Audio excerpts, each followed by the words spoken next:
Orient bell tiles studio से आप देख रहे हैं एबीपी न्यूज।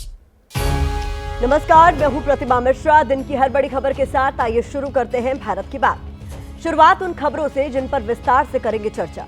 क्या औरंगजेब का मुद्दा धनंजय मुंडे के मामले से ध्यान भटकाने की कोशिश है? क्यों अबू आजमी को बीजेपी की बी टीम बताया जा रहा है? हम दिखाएंगे। औरंगजेब की लड़ाई महाराष्ट्र से निकलकर यूपी तक कैसे आई? महाकुंभ के बाद कैसे औरंगजेब पर योगी वर्सेस अखिलेश हुआ, ये खबर भी आपके सामने होगी। बिहार में अब तक नीतीश कुमार को सीएम वाली टेंशन थी, लेकिन अब कुछ ऐसा ही तनाव तेजस्वी यादव को हो रहा है।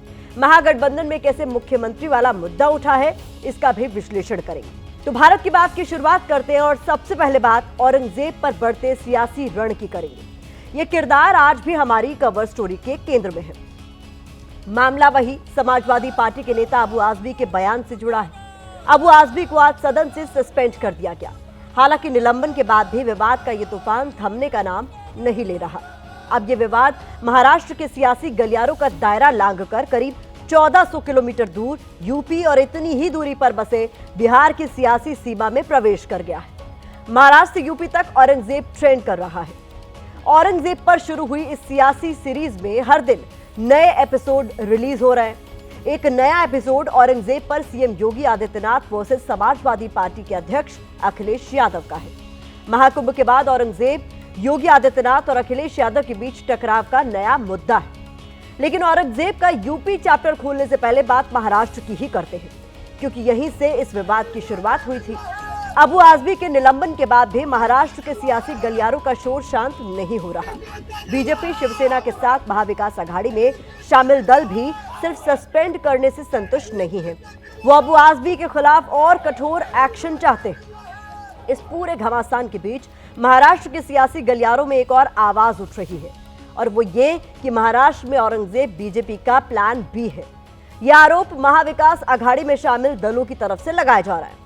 इन आरोपों के साथ कुछ सवाल भी उठाए जा रहे हैं, जैसे क्यों अबू आजमी पर बीजेपी की बी टीम होने का आरोप लगाया जा रहा है? क्या औरंगजेब के बहाने महायुति सरकार धनंजय मुंडे से जुड़े विपक्ष के सवालों से बचना चाहती है? सबसे बड़ा सवाल यह कि सरकार ही आखिर क्यों सदन नहीं चलने दे रही? क्या औरंगजेब के मुद्दे को लगातार तूल देना महायुति सरकार की रणनीति का हिस्सा है? सबसे बड़ा सवाल यह भी कि बयान वापस ले लिया, बयान पर सदन में निलंबन तक हो गया, तो फिर अब क्या बचा?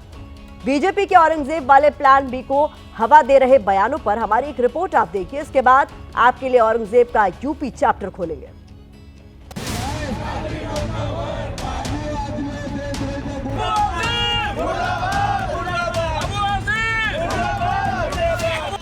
सदन में अबू आजमी का विरोध, सड़कों पर अबू आजमी के खिलाफ प्रदर्शन। महाराष्ट्र की पूरी राजनीति बीते कई घंटों से अबू आजमी और औरंगजेब के इर्द गिर्द आकर सिमट गई है।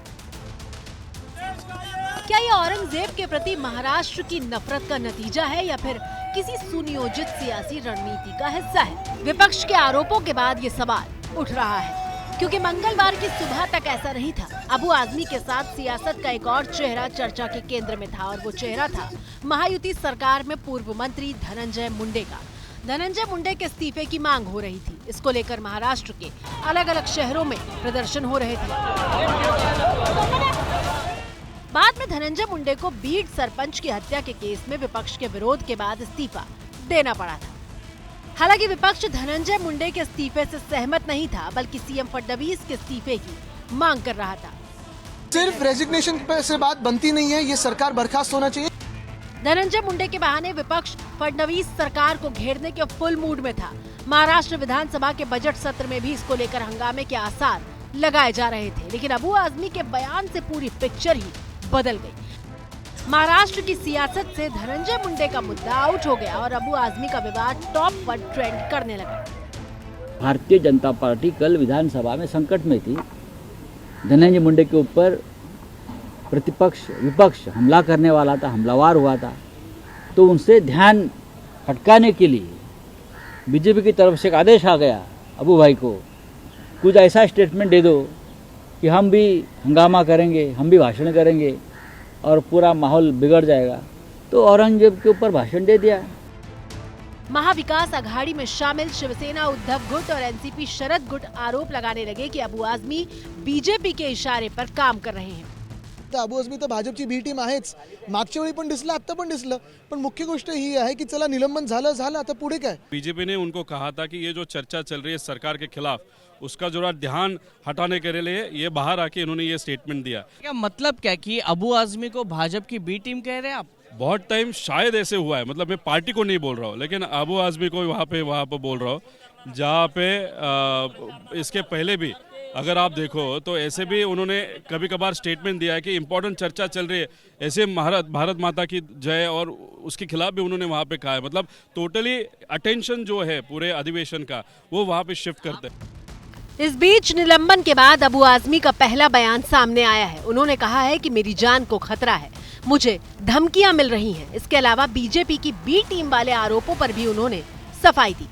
संजय राउत आपको बी टीम बोल रहे हैं बीजेपी की, उनको कैसे? अरे मुझे तो डर है कि वो ए टीम में बन जाए अभी कुछ दिन में, कोई भरोसा नहीं है। ये तो ऐसा है ना, ये लोग जैसे गिरीट का रंग बदलता है, बदलते रहते हैं। हम तो जहाँ खड़े हैं वही खड़े हैं। खतरा है आपको लग रहा है? बहुत आप देखें ना, गालियां दे रहे हैं, मार डालो काट डालो, क्या क्या बोल रहे हैं। जो कुछ होगा तो सरकार जिम्मेदार होगी उनके। अब सवाल यह है कि अगर अबू आजमी का जान को खतरे वाला दावा सही है और इसके बाद अगर उन्हें कुछ होता है तो फिर इसकी जिम्मेदारी आखिर कौन लेगा? क्या राज्य सरकार उनकी सुरक्षा बढ़ाएगी?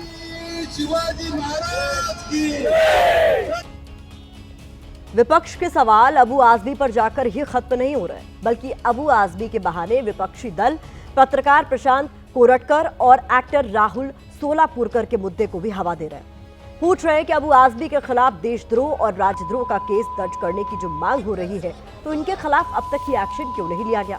आपको बताते हैं कि प्रशांत कोरटकर और राहुल सोलापुरकर का मामला आखिरकार क्या है। प्रशांत पर इतिहासकार इंद्रजीत सावंत को धमकी देने का आरोप है। 25 फरवरी को कॉल के जरिए धमकी दी गई थी। प्रशांत पर छत्रपति शिवाजी महाराज और मराठा समाज के खिलाफ आपत्तिजनक टिप्पणी के आरोप लगे। इसके बाद उनके खिलाफ प्रदर्शन हुए, केस दर्ज किया गया, लेकिन अब तक गिरफ्तारी नहीं हो सकी है। कोरटकर फरार चल रहे हैं। प्रशांत कोरटकर की तरफ से वायरल हुई कॉल रिकॉर्डिंग को लेकर कहा गया कि ये मेरी आवाज नहीं है। इसके अलावा अभिनेता राहुल सोलापुरकर पर भी छत्रपति शिवाजी महाराज के खिलाफ आपत्तिजनक बयान देने का आरोप है। राहुल ने कहा था कि छत्रपति शिवाजी महाराज ने कैद से छूटने के लिए औरंगजेब के सरदारों को रिश्वत दी थी। इनके बयान के विरोध में भी प्रदर्शन हुए।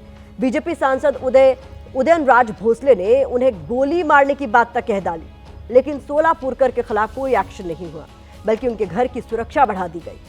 आज आदित्य ठाकरे और एनसीपी शरद गुट के नेता जितेंद्र आव्हाड ने इन दोनों का नाम लेकर सरकार से सवाल पूछा है। सरकार कोश्यारी सोलापुरकर कोरटकर यांना वाचवण्यासाठी त्यांनी अबू आझमींना ऍक्टिव्हेट केलं होतं। सरकार कोश्यारी सोलापुरकर कोरटकर यांना वाचवण्यासाठी त्यांनी अबू आझमींना ऍक्टिव्हेट केलं होतं। हमारा दिल जिस नाम से धड़कता है, ये मिट्टी जिस नाम से पहचानी जाती है, वो शिवाजी महाराज के बारे में अपशब्द बोलने वाले सोलापुरकर और कोरटकर के ऊपर कोई कार्रवाई नहीं होती।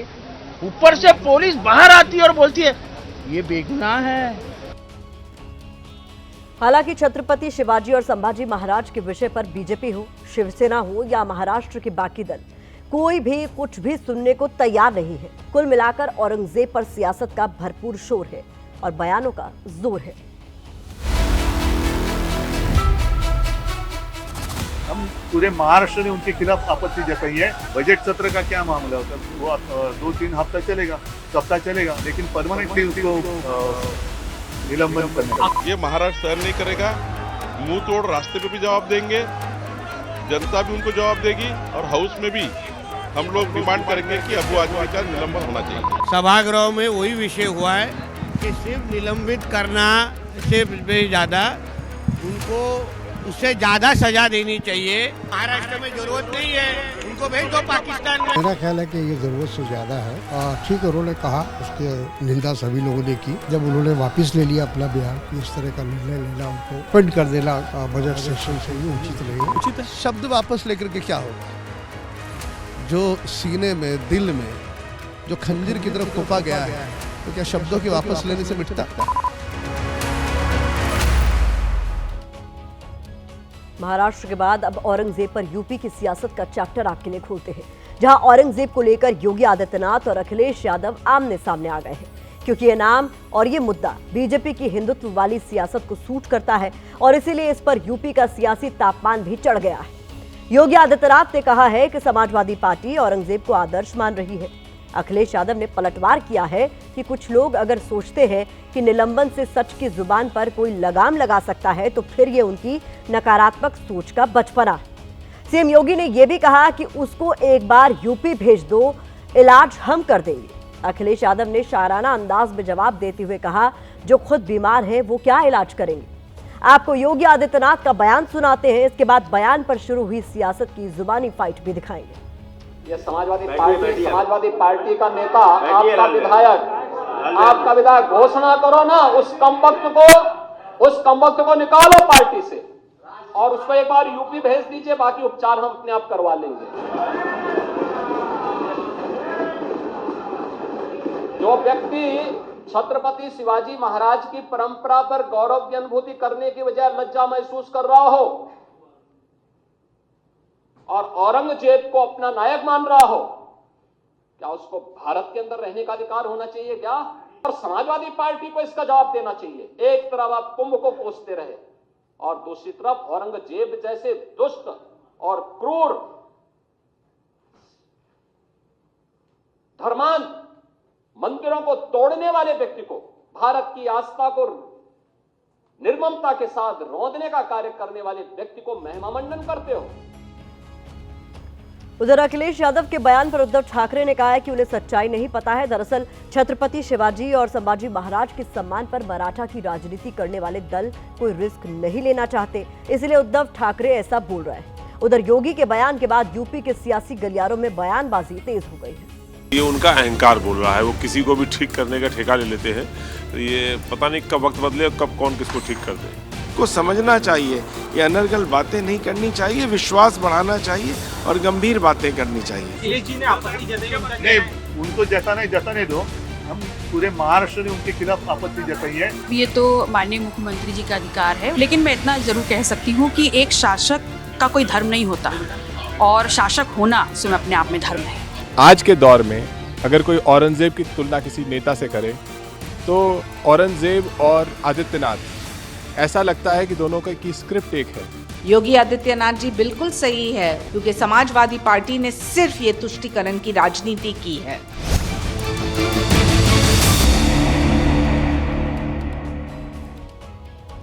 औरंगजेब विवाद के बीच बिहार से आए एक बयान ने मामले को एक और मोड़ दे दिया।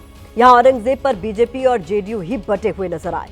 महाराष्ट्र और यूपी में जहां बीजेपी और उसके सहयोगी दल औरंगजेब को क्रूर बताकर अबू आजमी को घेर रहे हैं, तो बिहार में बीजेपी के सहयोगी जेडीयू के नेता खालिद अनवर औरंगजेब को अच्छा शासक बता रहे हैं। औरंगजेब एक राजा थे और उनके बारे में आइडियोलॉजिकल कोई बात अगर करना चाहता है कि औरंगजेब एक जालिम हुक्मरान था, तो हो सकता है उनकी आइडियोलॉजी है जो लोग ये बात कह रहे हैं। लेकिन जो हिस्टोरियंस हैं और जिन लोगों ने उन पे काम किया, वो सब तो यही बात कहते हैं कि जितना बड़ा जालिम आप साबित करना चाहते हो उतने बड़े औरंगजेब जालिम नहीं थे। औरंगजेब निर्दयी शासक था या नहीं आपके नज़र में? बिल्कुल नहीं था। मेरी नज़र में औरंगजेब एक अच्छा शासक था। हो सकता है कि उनसे कुछ गलतियां हुई हो। कुल मिलाकर औरंगजेब पर अब पूरी सियासत हो रही है। हमने कल इसी शो में आपको दिखाया था कि औरंगजेब को लेकर इतिहासकारों की अलग अलग राय रही है। फर्क बस इतना रहा है कि जिसको औरंगजेब का जो किरदार सूट कर रहा है वो उसके हिसाब से अपना एजेंडा आगे बढ़ा रहा है। यही वजह है कि बात अबू आजमी से शुरू हुई थी और अब हिंदुत्व की राजनीति तक जा पहुंची है। आइए बढ़ते हैं आगे। औरंगजेब पर देश में चल रही बहस के बाद अब बिहार की पॉलिटिक्स पर आ जाते हैं। बिहार में इस साल के अंत में विधानसभा के चुनाव है, इसीलिए अब हर दिन सियासी हलचल बढ़ती नजर आ रही है। बिहार से आज 4 बड़ी राजनीतिक खबरें सामने आई। एनडीए के साथ महागठबंधन में भी मुख्यमंत्री चेहरे पर विवाद हो गया है। कांग्रेस ने तेजस्वी को सीएम कैंडिडेट मानने से इनकार किया है। प्रदेश में आज सीएम नीतीश कुमार का एक पोस्टर भी काफी ट्रेंड हुआ। आरजेडी की तरफ से लगाए गए पोस्टर में नीतीश को बूढ़ा सीएम बताया गया। तीसरा वाकया बिहार विधान परिषद में हुआ, जहां राबड़ी देवी ने बीजेपी के प्रदेश अध्यक्ष दिलीप जायसवाल को अपना भाई बताया। तो सभापति ने पूछा, दिलीप जायसवाल अगर भाई हैं तो लालू जी के दिलीप जायसवाल क्या लगे। इसके अलावा आज हाजीपुर से आया एक वीडियो भी वायरल है, जहां आरजेडी के समर्थकों ने लालू के काफिले को रोककर उन्हें लिट्टी चोखा खिलाया। सबसे पहले बात महागठबंधन के उस विवाद की करते हैं जिसने आज बिहार की सियासत को गरमा दिया।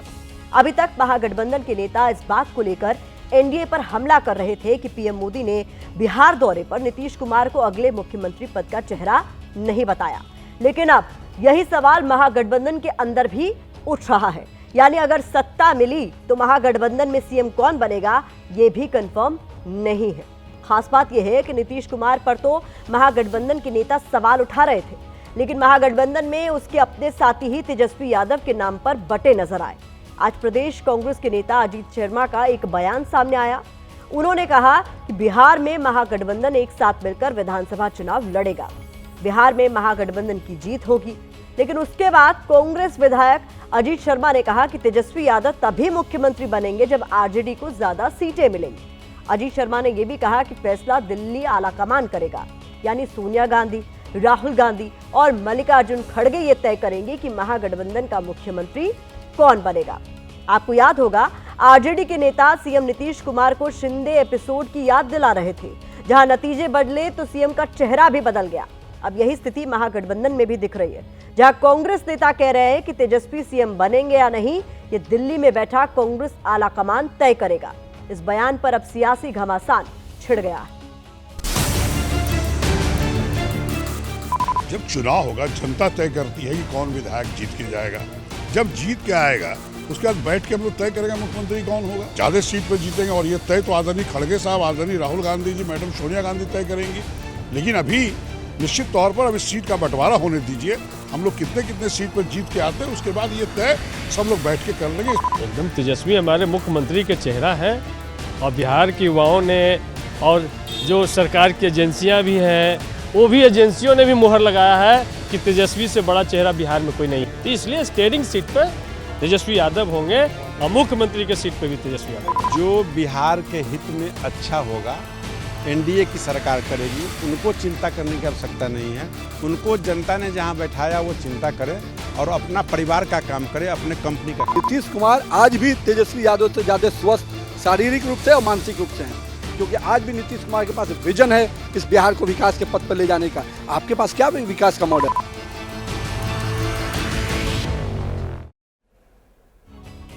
राजनीति में हर सियासी बयान के कुछ मायने होते हैं। अब सवाल है कि बिहार कांग्रेस विधायक अजीत शर्मा के इस बयान के क्या मायने हैं। माना यह जा रहा है कि ये कांग्रेस की आरजेडी पर दबाव बनाने की कोशिश है। कांग्रेस सीट बंटवारे को लेकर दबाव की राजनीति कर रही है, आरजेडी को बैकफुट पर लाने की कोशिश की जा रही है। इसके अलावा कांग्रेस की रणनीति अपने कार्यकर्ताओं का हौसला बढ़ाने की भी है। सीएम को लेकर महागठबंधन की कहानी भी ठीक वैसी ही है जैसे एनडीए के अंदर, यानी इधर नीतीश कुमार का नाम कंफर्म नहीं है, उधर तेजस्वी यादव के नाम पर महागठबंधन के सुर बदले हुए सुनाई दे रहे हैं। इस बीच बिहार में आज एक पोस्टर भी काफी तेजी से ट्रेंड होने लगा। चुनावी माहौल के बीच बिहार की राजधानी पटना में आरजेडी ने युवा चौपाल की थी। यहीं पर आरजेडी ने एक पोस्टर लगाया था। पोस्टर पर ऊपर की तरफ लिखा था, देश प्रदेश को अब बुढ़े नेता नहीं चाहिए, और इसके साथ मुख्यमंत्री नीतीश कुमार की तस्वीर लगी थी। इसी पोस्टर के नीचे लिखा था, युवाओं का दौर है, युवा नेता चाहिए, और इसके साथ नेता प्रतिपक्ष तेजस्वी यादव की तस्वीर लगी थी। आरजेडी की युवा चौपाल के बाहर लगे इस पोस्टर से पार्टी संकेत देने की कोशिश कर रही है कि अब बिहार को युवा नेता को मौका देना चाहिए। आरजेडी के युवा चौपाल कार्यक्रम में तेजस्वी यादव भी शामिल हुए थे। इस दौरान तेजस्वी ने एक बार फिर नीतीश की उम्र को लेकर हमला बोला और फिर कहा कि बिहार को टायर्ड और रिटायर्ड सीएम नहीं चाहिए। रिटायरमेंट का उम्र क्या होता है? 60 साल? तो हमको 75 साल का मुख्यमंत्री चाहिए। अरे कोई गाड़ी भी अगर खरीदिएगा आप नया गाड़ी, अब 15 साल पुराना हो जाता तो खटारा हो जाता कि नहीं हो जाता? एक ही बीज एक ही खेत में जोतिएगा 20 साल तक तो जमीन भी बर्बाद कर देगा, फसल भी बर्बाद कर देगा। तो तेजस्वी को ये काम घर से शुरू करना चाहिए। लालू यादव को राष्ट्रीय अध्यक्ष आरजेडी से हटा के घर बैठा देना चाहिए। राबड़ी देवी को विधानमंडल दल का नेता से हटा देना चाहिए, घर बैठा देना चाहिए, तब बाकी ज्ञान करें। ज्ञान देने से पहले उस ज्ञान का प्रयोग अपने घर में करना बहुत जरूरी होता है, तब उस ज्ञान की उपयोगिता होती है। नीतीश और तेजस्वी हर रोज एक दूसरे को घेर रहे हैं, विधानसभा में भी और विधानसभा के बाहर भी। मंगलवार को विधानसभा में मुख्यमंत्री नीतीश कुमार और नेता प्रतिपक्ष तेजस्वी यादव के बीच तीखी नोकझोंक हुई थी। दोनों के बीच राज्य के बुनियादी ढांचे को लेकर बहस हो रही थी, लेकिन तेजस्वी की एक टिप्पणी पर नीतीश कुमार भड़क गए। नीतीश ने कहा कि आरजेडी सुप्रीमो लालू यादव को बिहार का सीएम उन्होंने ही बनाया था, जिस पर आज तेजस्वी यादव ने पलटवार किया। अरे तुम्हारे पिता को हम ही बनाए थे, वो जब आए थे उस समय नहीं था, ये सब फालतू छोड़ो। अरे पूरा जात वाला भी, अरे तुम्हारे जात वाले भी जो जात थे हमको कहते थे काहे के लिए आप कर रहे हैं, तो हमने तो उसी आदमी को बनवाया था। नीतीश जी की बात छोड़िए, नीतीश जी तो ब्रह्मांड को ही बनाए। संसार की उत्पत्ति तो 2005 के बाद से हुआ है, लेकिन नीतीश कुमार जी को ये पता होना चाहिए कि नीतीश कुमार जी से पहले ही हमारे पिता 2 बार एमएलए और 1 बार एमपी पहले ही बन चुके थे। सामने सर, ये तो सच्चाई है। और नीतीश कुमार जी तो आज के हालात में भी केवल जो है तीसरी नंबर की पार्टी है। वो लालू जी का छोड़े ना, 2 बार तो हमने उनको मुख्यमंत्री बनाया। बिहार में चुनावी माहौल के बीच विधानसभा सत्र भी चल रहा है, जहां आरजेडी नीतीश सरकार को अंदर और बाहर दोनों जगह घेर रही है। आज आरजेडी के विधायक बैनर पोस्टर हाथों में झुंझुना लेकर विधानसभा पहुंचे और सरकार के खिलाफ जोरदार नारेबाजी की। प्रदर्शन में राबड़ी देवी भी शामिल हुई। इसी तरह आज आरजेडी विधायक मुकेश यादव गंगा जल लेकर सदन पहुंचे। उन्होंने सदन में कहा कि गंगा जल की जांच होनी चाहिए, क्योंकि गंगा जल का पानी नहाने लायक भी नहीं है। इस बीच आज बिहार विधान परिषद का भी एक वीडियो सुर्खियों में रहा। इस वीडियो में क्या है, देखिए। प्रदेश अध्यक्ष हमारे जो जसवाल जी जो बैठे हैं, हमको दीदी कहते हैं, हम भैया मानते हैं उनको, तो उनको भी बहुत हृदय से शुभकामना देते हैं, धन्यवाद देते हैं। दिलीप जी को भाई मानते हैं? भाई मानते हैं, दीदी कहते हैं। तो लालू जी के क्या लगे वो? लालू जी क्या लगे?